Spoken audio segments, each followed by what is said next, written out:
کہ یہ detention order جو سیاسی جماعتوں کے جلسوں کے حوالے سے ایسے ہی جاری کر دیتے ہیں اس پہ عمل درآمد ہوگا، روکا جائے گا۔ میں نے یہی کیس بنایا ہے اور میں نے یہی عدالت کے سامنے بحث کرنی ہے، اور تھوڑی سی بہت جو ہسٹری میں نے نکالی ہے وہ ہسٹری بھی عدالت کے سامنے میں رکھوں گا اور بتاؤں گا۔ اگلا جو معاملہ ہے وہ پی این آئی ایل لسٹ، یعنی ایف آئی اے نے ایک ایسی لسٹ بنائی ہوئی ہے کہ جناب جس کا دل چاہے پی این آئی ایل لسٹ میں ڈال دیں۔ قانون تو بڑا کلیئر ہے، 2 ہی لاء ہیں، ایک ای سی ایل ہے اور ایک پی سی ایل ہے۔ یہ پی این آئی ایل ایسے بنا لیا ہے، سپریم کورٹ نے نہ کوئی ایسی ڈائریکشن دی، لیکن یہ چلی آ رہی ہے۔ کمال کی بات ہے، یہ طریقہ کار انہوں نے رکھا ہے کہ نام ڈالتے ہیں، جب آدمی ریٹ میں آتا ہے تو نام نکال دیتے ہیں۔ انہوں نے ایک وتیرہ رکھا ہوا ہے اس کو یہ استعمال کرنے کے لیے، اور یہ ایکسپلائٹیشن ہے، it is basically an exploitation ہے، اس کو روکنا ہے۔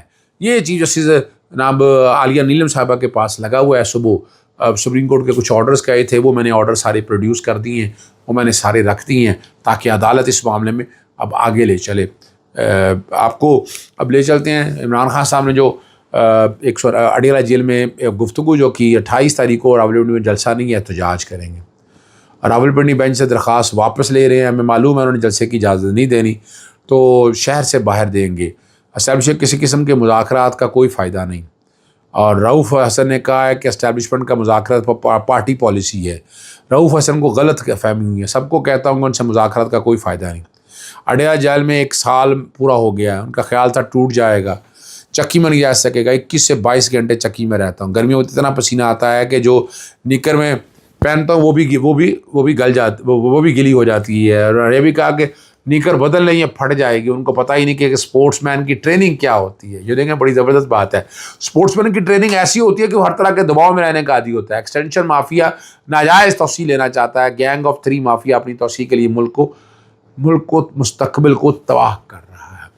اور چیف صاحب قاضی صاحب کے جو باقی مدرجات آگے ہیں، اور انہوں نے کہا ہے کہ چیف جسٹس قاضی صاحب نے کہا کہ جسٹس منصور علی شاہ کو کمیٹی میں شامل ہونے کی دعوت دے رہا ہوں۔ رجسٹرار سپریم کورٹ نے مجھے اور جسٹس امین الدین کو آپ کا خط لکھا، خط اجلاس کے دوران دیا۔ آپ کا خط میرے آنے سے پہلے صحافیوں تک پہنچ گیا۔ فل کورٹ کے فیصلے میں پارلیمان کی قانون سازی کے اختیار کو استعمال کیا گیا۔ چیف جسٹس کے بینچ کا تشکیلی اختیار کو بعض کی جانب سے آئینی مقدمات میں غلط استعمال کیا۔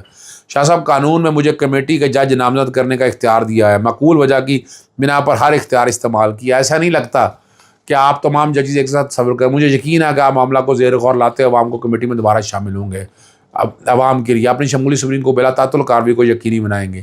آپ کی جانب سے رجسٹرار اور سپریم کورٹ ججز کو خط کی کاپی بھجوائی گئی۔ آپ سے خاتمہ والے غلط بیانی کے خاتمے کے لیے میرے پاس سب کو نقول بھجوانے کے علاوہ کوئی آپشن نہیں تھا۔ آپ کی جانب سے مجھ پر ججز کے انتخاب غیر جمہوری اور 1 مین شو جیسا فضول الزام، آپ کی باتیں حقائق کو تبدیل نہیں کر سکتی۔ سپریم کورٹ کے لیے جو کچھ ہے کیا وہ بتانے کی ضرورت نہیں ہے، لیکن عوام میں غلط بیانی کو ختم کرنے میں آپ نے ایسا کرنے پر مجبور یہ کیا کیا جسٹس قاضی فیصل صاحب؟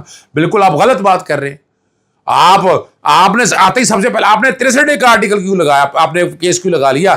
یہ سوال ہے، عوام پوچھتی ہے نا، عوام سوال کرتی ہے، یعنی ایسی جلدی کی آتی ہے اس سارے معاملے میں نظر، یعنی جن لوگوں پہ عوام پوری بات کر رہی ہے آپ نے استعمال آتے ہی پہلے دن ہی، ابھی آج بنا ہے تو آج ہی کمیٹی آپ نے تشکیل دے لی ہے، اور نوٹیفائی تو ہمارے پاس ابھی تک نہیں آیا، لیکن یہ ساری چیزیں تو ریکارڈ کے اوپر موجود ہے، اور یہ سوچنے والی بات ہے۔ تو جو باتیں آپ نے کہی ہیں عوام جواب دے رہی ہے آپ کو، کیا آپ نے جیسے سید منصور علی شاہ صاحب کے بارے میں بالکل غلط باتیں کہی ہیں عوام کے لیے؟ بتائیں نا ذرا، عوام کے لیے ابھی تک کیا کیا ہے؟ ذرا کتنے کا آپ نے سو موٹو لیے، کتنے پبلک انٹرسٹ لیے، جتنا ظلم اور زیادتی لوگوں کو غرض سے اٹھانا، الیکشن ریگ ہو گیا، نامینیشن پیپر کے حوالے کیا کچھ کہیں عوام، اتنا کچھ تو ہے آیا، اور کیا کچھ عوام آپ کے حوالے سے کہ آپ نے آنکھیں بند رکھی ہیں جناب چیف جسٹس صاحب، یہ حقیقت ہے۔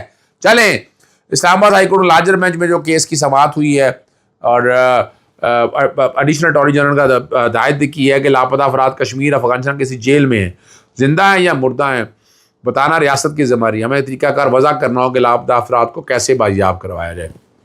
اور یہ بھی جسٹس محسن نے کہا کہ لاہور یا کراچی یونیورسٹی جن بچوں کو اٹھایا گیا افغانستان نہیں گئے، بلوچستان میں جو حالات ہیں وہ ہمارے لیے خطرے کی گھنٹی ہے۔ ابھی معلم جواب میں جو کچھ ہوا ہے ایک الارمنگ صورتحال ہے۔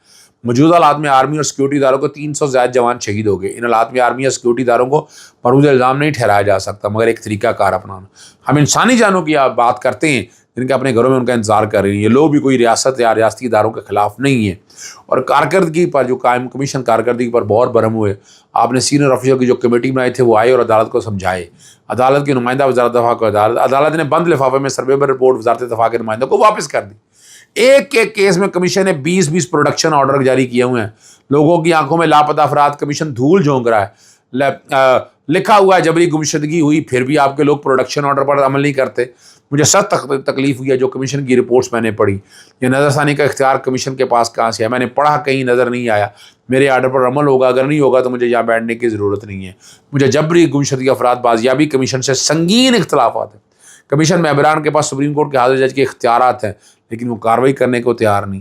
ایسے کمیشن کی ضرورت ہے جس سے مسائل مزید بڑھ جائیں. ٹھیک ہے نا. ہمارے پاس کمیشن تشکیل کے خلاف درخواست آئی ہے, اس پر آرڈر کریں گے. مجھے کمیشن کی رپورٹ پڑھ کر شرم آتی ہے. میں نے سخت رپورٹیں, سخت تکلیف ہوئی, سخت رپورٹیں پڑھی, سخت تکلیف ہوئی. کشمیر کمیشن جو ہے جبری گمشدگی قرار دیتا ہے لیکن پروڈکشن پر عمل درآمد نہیں کروا سکتا. آج ہم آرڈر کر رہے ہیں جن افراد کو کمیشن جبری گمشدہ ڈکلیئر کر چکا ان کی فیملی کے لیے 50 لے کر کے چیک لے کر آئیں. اور لارجر بینچ نے ISI اور IMI کے بریگیڈیئرز, IB کا ڈائریکٹر میونسپل 3 رکنی کمیٹی کو تمام کیسز پر الگ الگ ان کیمرہ بریفنگ کے لیے طلب کر لیا. اور 190 ملین پاؤنڈ کا جو ہے وہ اپنا کیس کے حوالے سے اسلام آباد ہائی کورٹ میں سماعت ہوئی. اور ہائی کورٹ نے آج کی سماعت ملتوی کرنے کی استدعا کر دی. نئے پراسیکیوٹر کی جانب سے استدعا ملتوی کرنے کی درخواست کی ہے. ملزمان ٹرائل میں تعاون نہیں کر رہے. نیا پراسیکیوٹر رافع مقصود, ہم نے ٹرائل نہیں روکا, حتمی فیصلے سے روکا ہے. ٹرائل میں اگر تعاون نہیں کرتے تو متعلقہ عدالت دیکھے. ٹرائل جاری رہے گا, مطلب جاری رہے گا, حتمی فیصلہ نہیں دیا جائے گا. ہم نے سادہ سی بات انگریزی میں کہی ہے جس نے کہا.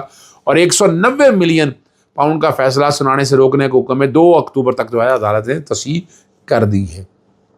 اور ٹرائل جس مرحلے میں ہے, جو کچھ ہو رہا ہے وہ اپنی جگہ چلتا رہے گا. اس ٹرائل میں کچھ نہیں رہ گیا جناب. اجازت چاہتا ہوں. السلام علیکم, اللہ حافظ. پاکستان زندہ باد.